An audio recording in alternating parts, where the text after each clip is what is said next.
Tom Curran's Patriots Talk podcast is presented by FanDuel Sportsbook. Make every moment more. Hey, what's up, everybody? Welcome into Tom Curran's Patriots Talk podcast. It is the aftermath, and it's the aftermath of a 10-7 Patriots loss to the New York Giants. They are now 2-9. I had this as a 12-9 loss.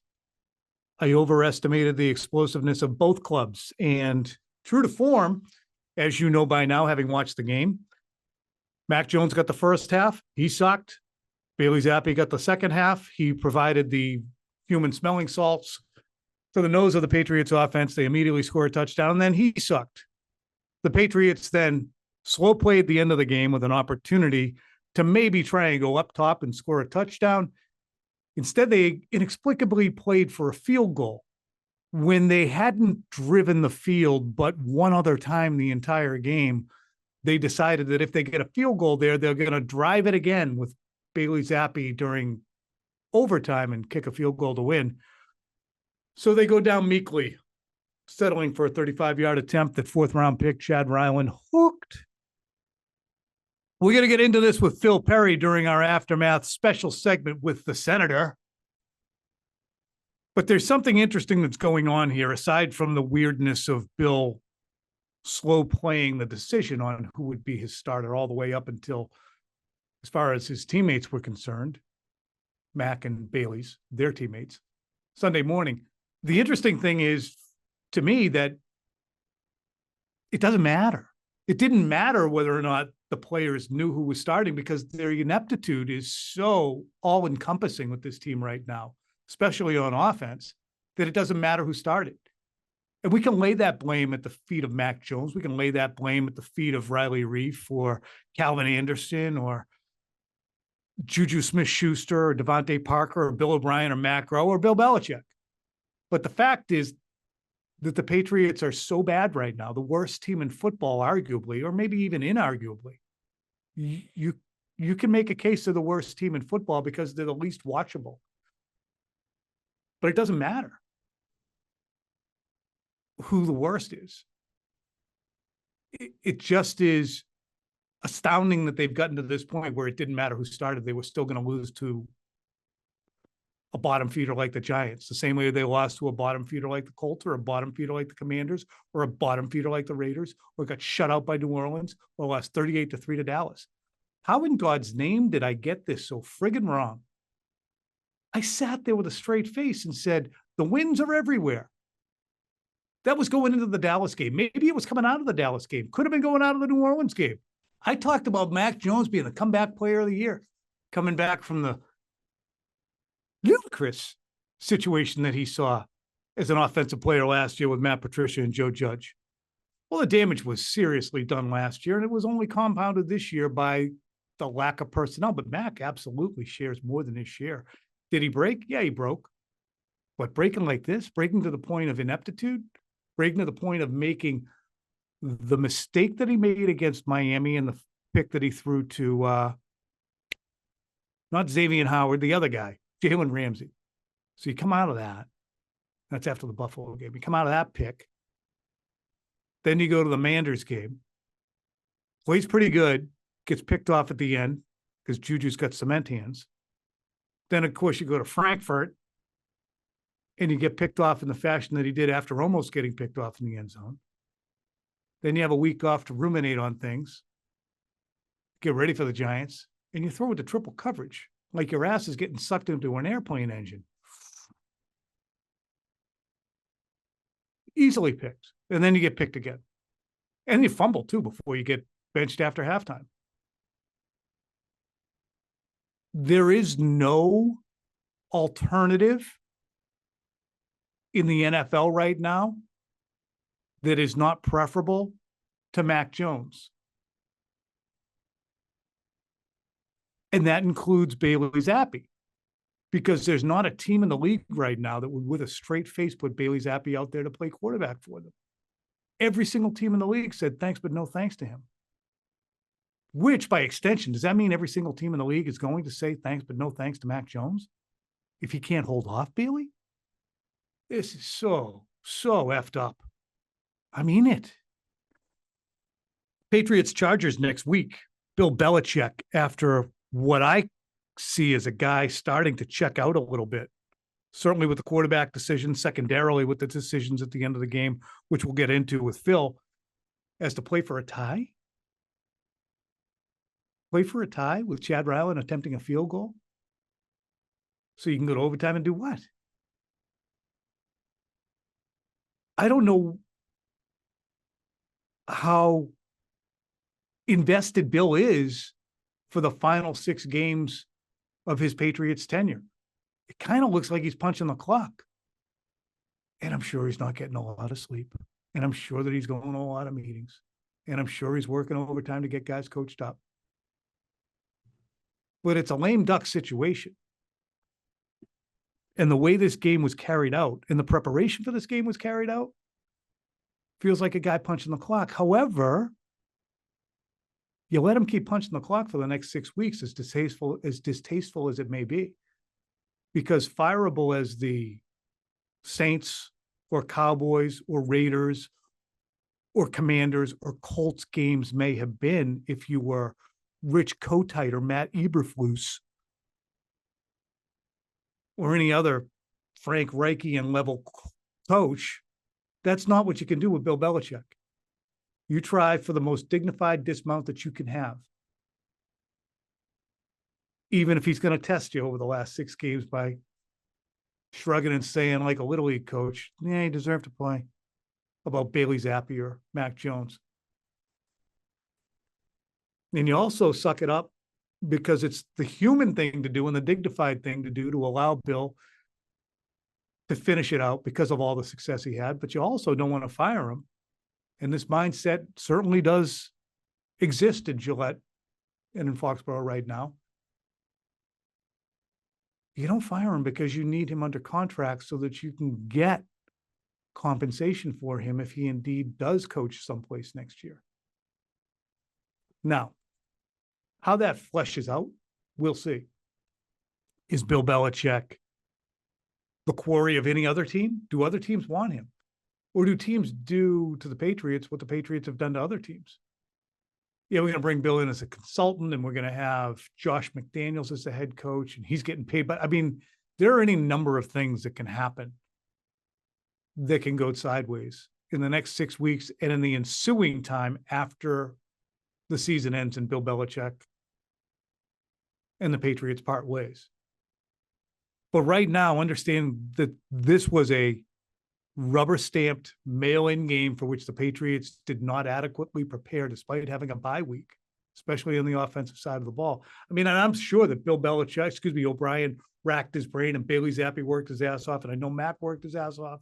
As a teammate said to me, what's going on with him is not for a lack of trying. Said that to me this week. They're trying, but they're not trying for the future. They're just trying to get through the friggin' week.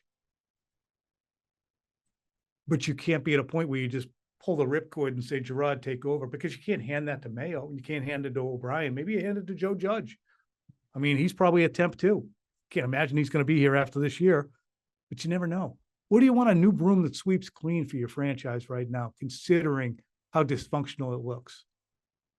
Patriots lost 10-7 to the Giants, and we are kind of where we were after the 10-6 to the Colts. Is that back-to-back weeks they've lost a team scoring 10 points? Holy shit. It's overreaction Sunday. It's going to be overreaction Monday. We're going to see what happens, but they're the worst team in football quickly. And the greatest coach of all time is presiding over one of the all-time great crumblings. I mean, Rome is burning, baby. Burning. Who was it who fiddled while Rome burned? Nero? Be that as it may, let's get the senator in here. So, Phil, I just finished my preamble there, but I ask you what I asked you in the post game. Before we get to the football game, is it good that the Patriots have gotten some clarity on Mac Jones? He doesn't work for them anymore. It's not working. It's going to take a while to retrieve him. There's no ambiguity about, well, if the protection was better or if the receivers were better or if the coaching was better. They kind of almost have to be out on him sooner rather than later. Yeah, and I think they will be. It would be a surprise to me if he was with the team, honestly, Tom, in 2024. Now, maybe we should include some stipulations there, because you don't know what you're going to end up with in free agency. You don't know how the draft is going to shake out unless you have one of the top 2 picks. Then you obviously have a pretty good idea of what you could do if you wanted to, and maybe puts you at liberty to part ways with a guy like Mac Jones. But I think the way it's gone, the silver lining is at least you're not going to have a Daniel Jones situation on your hands where you think you might have the guy. Maybe he's good enough and we just need a couple of pieces here and a couple pieces there. And the next thing you know, 3 or 4 years are gone. And the guy wasn't good enough to elevate the others in the offensive huddle. You understand to a degree now that it's not going to work here for Mac Jones, and a performance as ugly as today's was maybe solidifies that. We got 2 parallel conversations here that I want to have. The first is on the inability to name a starting quarterback exhibited by Belichick coming out of a bye week. I mean, he had 14 days to make a decision, not just 5. He had 14 days, yet he didn't advise the players until seemingly before they got on the plane. Teammates such as Hunter Henry and the ones that you spoke to did not find out until they were about to go out on the field for warm-ups. So did Bill do the quarterbacks a disservice in this? I kind of say, whatever, you rearrange the deck chairs on the Titanic. If you gave Mac all the reps, would he have played any better? If you gave Bailey Zappe all the reps, would he have played any better? So I'm like, on that level, does it matter to you about not making that decision? It still does, because I don't know how it helped. Yeah, today was awful, and maybe a few more reps really wouldn't have made a difference one way or the other, but you don't know because you opted not to go that route. And you went the route of getting both quarterbacks prepared to play, maybe because you were anticipating your starter wasn't going to play well. And so in trying to get both ready, you really got neither ready. Or maybe both are incapable of being ready, Tom, to play an NFL defense ever. And so that, maybe that's just where you are. You're trying to make the best of a bad situation, but it feels like a bad situation that's just getting worse. In part because of how it's being handled. I mean, this is a 1st-round pick who helped you win 10 games a couple of years ago. It's a 4th-round pick who won a couple of games just last year. It shouldn't look like this. Even if he was a 4th-round pick who had never played before, Tom, a 4th-round pick at that position should be able to manage things a little bit better than what we've seen from Bailey Zappe this year. And obviously, Mac Jones is so far gone from the guy that we saw 2 years ago, it's not worth rehashing. But Dak the way Prescott it's been handled. What's that? Dak Prescott was a 4th-round pick. I mean, Jacoby Brissett was a 3rd-round pick. I understand that, but and he's been in the league a long time, and that's rare. But you should be able to keep it together to a degree, a little bit better than what they've been able to do with these 2 guys. Yeah. And so what I'm saying kind of is, what's the difference? I mean, we can talk about the reps and the injustice of not naming a starter, but again, what difference does it make? You're still probably. But if it's what's the difference, Tom, then why not just pick a guy and play and give him all the practice reps? Right, and that's what I'm leading to is the parallel conversation is, has Bill checked out? Has Bill Belichick checked out on the team? I mean, there's a lot of different things that we would say if another coach was doing them. Well, it seems like a guy who's just either A, trying to get fired, or B, is doing his own thing. Just the way that he's answering questions. Like, listen to Bill's response when asked a variety of personnel decisions today. Here's Bill when asked about Mac and Bailey. What went into the decision on starting Mac and made it the best decision? Yeah, I thought both guys deserved a chance to play. Is that the plan going into the game? I told everybody to be ready to go. And yes, Bill has always answered questions that way, but he's gone from what's best for the team to deserve to play. And neither guy deserves to play. They both played like ass against Indianapolis. Mac for the final portion of the game where he was atrocious, and Bailey for the 11 seconds he was in there. And then again today, Mac was fairly ass for his 30 minutes, and Bailey had a snapshot of competency throwing sideways, and then he was ass.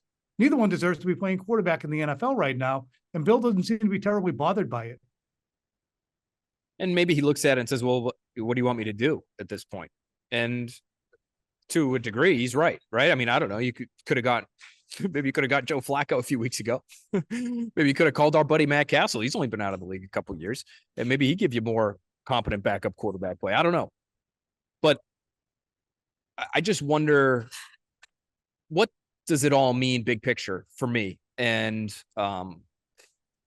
with Bill in particular with this decision, I really did wonder if he would consult some of the leaders on the team, because this is the one position where it does matter, in my opinion, how the rest of the team responds to a guy. But it's my understanding that he did not. This is not the kind of topic that he was going to go to some of his more long tenured players in the locker room about. Should he have? Just so there's some level of belief, that there's some level of common thought, and people aren't left in the dark. Juju Smith-Schuster told me today that he didn't know for sure who was playing quarterback until today, until game day. And he understood that, he didn't put it in these terms, but he understood that Bailey Zappe might play. And it sounds like, to me, based on what he told me, that he understood there would be a relatively short leash for Mac Jones just based on how practice went.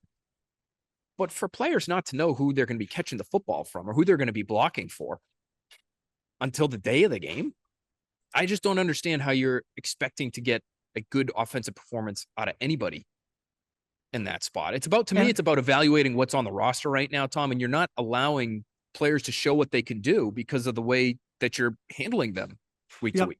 And for Bill, I think when he approaches it that way, and players look at these quarterbacks and say neither one is suited to play, Bill,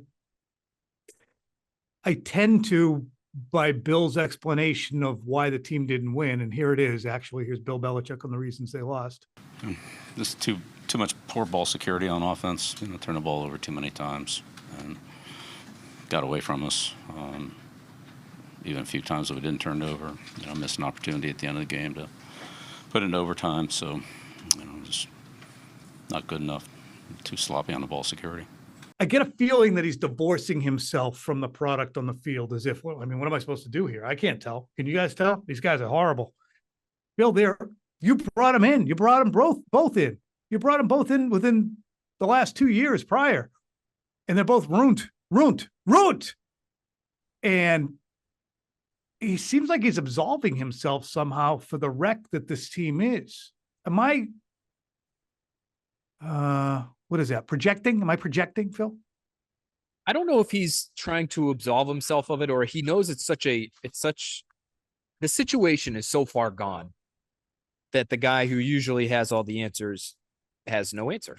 And again, you made this mess. Right. And you had an idea that it was a mess before the season even began by going into the year with just Mac Jones as your only quarterback on the 53-man roster. To not have another lever to pull, even if it's Malik Cunningham and the Wildcat. Lord knows they must have been working on those Wildcat formations, because by golly, the Wildcat shuffle that they did to burn a timeout early in the second half was something else. I mean, that must have taken a good 20 minutes to perfect that whole charade.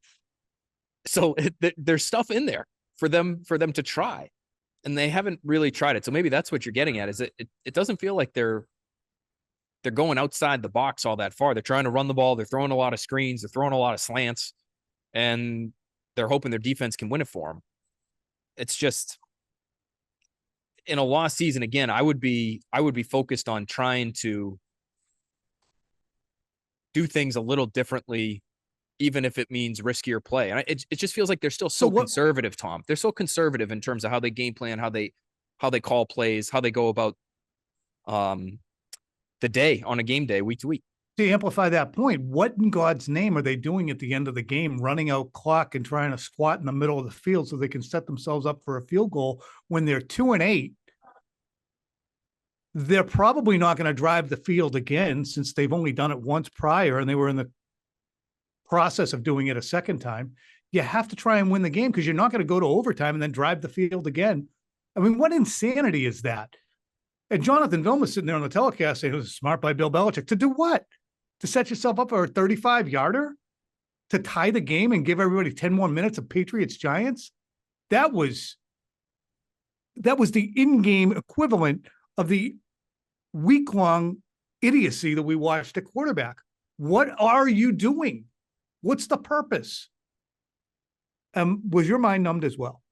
Yes, it was. It was. Although I'm sitting there watching Bailey Zappe throw it away. So he scrambles to his left and he basically throws it away out of bounds at the end of the game here. And it felt like, oh, they're playing for the field goal. In some ways, that if that was the case, if that's just how he's been programmed, Tom, if that's how he's been wired, and I bet it is, whatever you do, don't throw a pick in the red zone. We want to come away with points here. I think that's how a lot of quarterbacks are wired. It might have been the smartest play he made all game.